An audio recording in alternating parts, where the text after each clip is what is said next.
नमस्कार, मेरा नाम है ओम प्रकाश यादव और आप देख रहे हैं voice of Republic. Rahul Gandhi का वोट अधिकार यात्रा जैसे जैसे बिहार के अन्य जिलों में, बिहार के इलाकों में, अलग अलग क्षेत्र में प्रवेश कर रहा है, आगे बढ़ रहा है, वैसे वैसे जन समुदाय और पूरा जनमानस इस वोटर यात्रा में सम्मिलित होने के लिए, या फिर यूं कहें कि उसमें से बहुत बड़ी संख्या राहुल गांधी की एक झलक पाने के लिए बिल्कुल उत्साहित है, उद्वेलित है। उनकी यह वोट अधिकार यात्रा, मैंने इसके पहले वीडियो में बताया था कि कहता है कि कोई व्यक्ति अगर निरंतरता से किसी क्षेत्र में प्रयास करता है, ईमानदारी से प्रयास करता है और उसकी ईमानदारी लगातार दिखती रहती है, तो एक न एक दिन भारत का जनमानस, भारत के नागरिक, भारत का मतदाता उसको आइडेंटिफाई कर लेता है। अब देखिए, मैंने एक बार 4 विंड की चर्चा की थी। जब किसी पार्टी का, किसी संगठन का समय खराब चलता है तो वो गलती पर गलती करता चला जाता है। मैं इस संबंध में 2 गलतियों के बारे में आपसे बात करूंगा। पहली गलती तो जदयू और बीजेपी यानी एनडीए गठबंधन की। ये लोग जितना नफरती बयान सोशल मीडिया में, जितना एआई से बनाया हुआ वीडियो, जितना राहुल गांधी के अगेंस्ट विश्वमन करेगा या कर रहा है, राहुल गांधी की लोकप्रियता, उनकी स्वीकार्यता और उनका आवेग, जो राजनीतिक पदयात्रा का आवेग है, मैग्नीट्यूड और इंटेंसिटी है, उतना ही बढ़ता जा रहा है। ये आपसे सब कुछ छीनना चाहते हैं। पहले ये वोट छीन रहे हैं, इसके बाद राशन कार्ड, इसके बाद आपकी जमीन, इसके बाद आपके सब हक छीनने जा रहे हैं। हम ये कभी नहीं होने देंगे। वहीं दूसरी ओर मैं फिर बता रहा हूं कि राष्ट्रीय जनता दल के जो अब आज के तारीख में सबसे बड़े नेता है, वो लगातार फिर गलती करता है।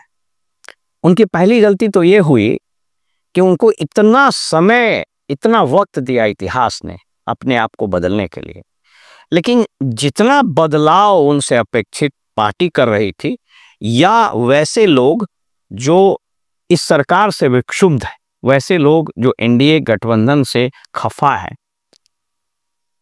उन लोगों ने बहुत समय दिया, इतिहास ने बहुत वक्त दिया कि वो जमीन पर उतरें, लोगों से संवाद कायम करें, लेकिन उन्होंने उस समय को ऑलमोस्ट गवा दिया। अब मुझे नहीं पता है कि उनके राजनीतिक सलाहकार ने उनको क्या सलाह दिया है, लेकिन अब बहुत देर हो गई है। अब राहुल गांधी जिस तरीके से बिहार में, बिल्कुल जिसको बोलता है कि जैसे महाभारत में हम लोग बताते हैं ना कि जब कर्ण का रथ तेजी से बढ़ रहा था तो वो अर्जुन के बाणों से रुक नहीं रहा था, ठीक उसी प्रकार राहुल गांधी का ये रथ, विजय रथ, उनकी यात्रा जिस प्रकार से, जिस आवेग से बढ़ रही है, वह अब किसी के रोकने वाली नहीं। अगर किसी ने रोकने का प्रयास किया, चाहे प्रशासनिक दृष्टिकोण से, चाहे नैरेटिव सेट करने के दृष्टिकोण से, चाहे गोदी मीडिया के हथियार को प्रयोग करके, या न्यायालय के कुछ कदम उठा करके, या फिर और कोई नैरेटिव सेट करने या और कोई कदम उठा करके, तो वो एनडीए के लिए और खास करके बीजेपी के लिए बहुत घातक होने वाला है। मैं इसी क्रम में आपको बताते चलूं कि अब मेरी जो अपनी जानकारी है और जो अखबारों में मैं पढ़ रहा हूं या फिर अन्य अधिकारियों से जो बात हो रही है, चुनाव आयोग एकदम डिस्परेट हो गया। उसने जो 5 प्रश्न पूछे हैं, वो 5 प्रश्न फिर यह बता रहा है कि चुनाव आयोग अब बेसिकली मान चुका है कि वो गलती कर बैठा। वह यह मान चुका है कि उसने बहुत बड़ी चूक कर दी।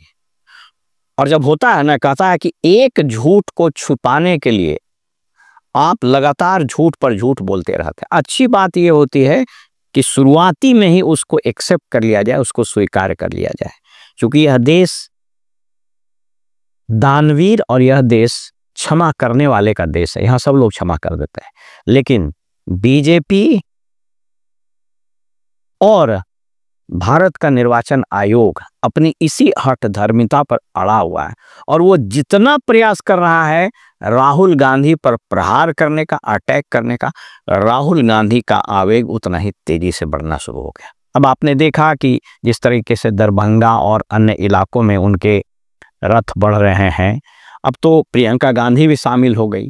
देखा गया है सुपौल की यात्रा में जिस तरीके के लोग, भीड़ उमड़ पड़ा रोड पर, सड़क पर, कि हर उम्र के बच्चे, जवान, बूढ़े, स्त्री, पुरुष, कॉलेज और स्कूल में जाने वाले बच्चे, नवयुवक, सब में अद्भुत क्रेज है। और इस वोट यात्रा जो अब धीरे धीरे विजय यात्रा की तरफ बढ़ रहा है या विजय यात्रा का रूप लेता जा रहा है, इसमें तेजस्वी सीन से धीरे धीरे गायब हो रहे हैं। वो इसलिए गायब हो रहे हैं कि उन्होंने विगत 3-4 वर्षों में कोई सॉलिड ग्राउंड तैयार नहीं किया। हमेशा याद रखिए, बिजनेस, विद्यार्थी, राजनीति या फिल्म जगत, इन सबों में कहा जाता है कि ये सभी पेशे बिल्कुल प्रेडिक्टेबल है। यानी आप काम कीजिएगा तो परिणाम आएगा, काम कीजिएगा तो परिणाम आएगा। वो परिणाम आने की समय अवधि अलग हो सकती है।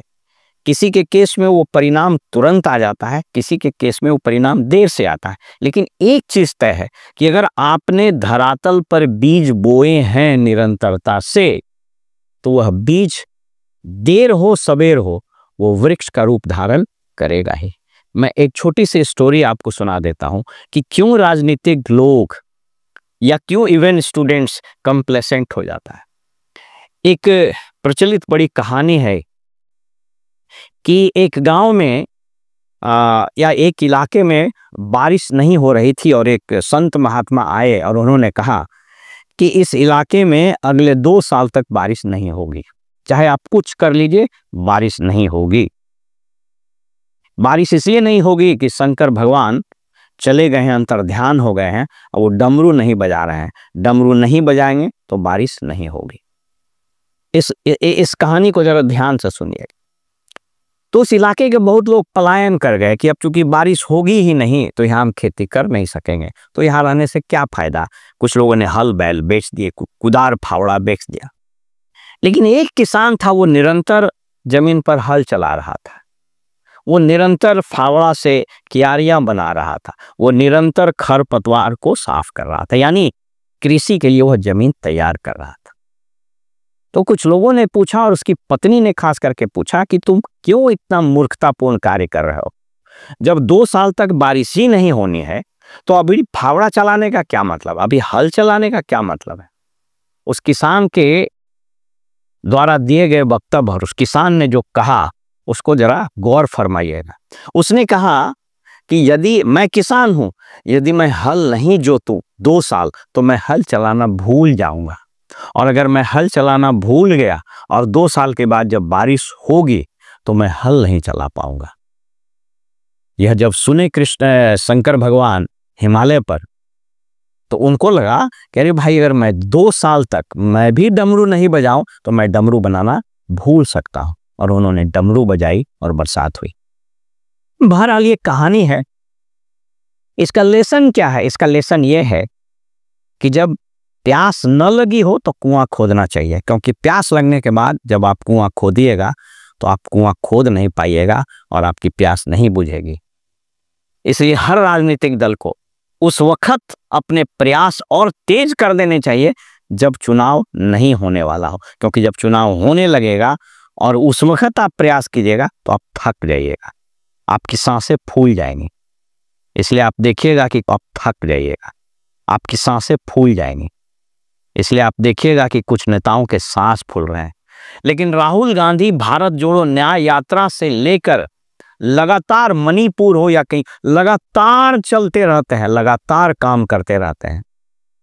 और यही वजह है कि जब अब बरसात होने वाली है तो राहुल गांधी का हल और राहुल गांधी का फावड़ा यह इतने तेजी से काम कर रहा है कि सारे लोग, इंक्लूडिंग इंडिया गठबंधन के अन्य दल, उनके इस पैनेपन को, उनके इस मेहनत को, उनके इस कमिटमेंट को, उनके इस कंसिस्टेंसी को, उनके इस अनवरत न थकने वाले राहुल को देखकर स्तब्ध है। फिलहाल हमें इजाजत दीजिए और आप देखते रहिए वॉइस ऑफ रिपब्लिक। नमस्कार।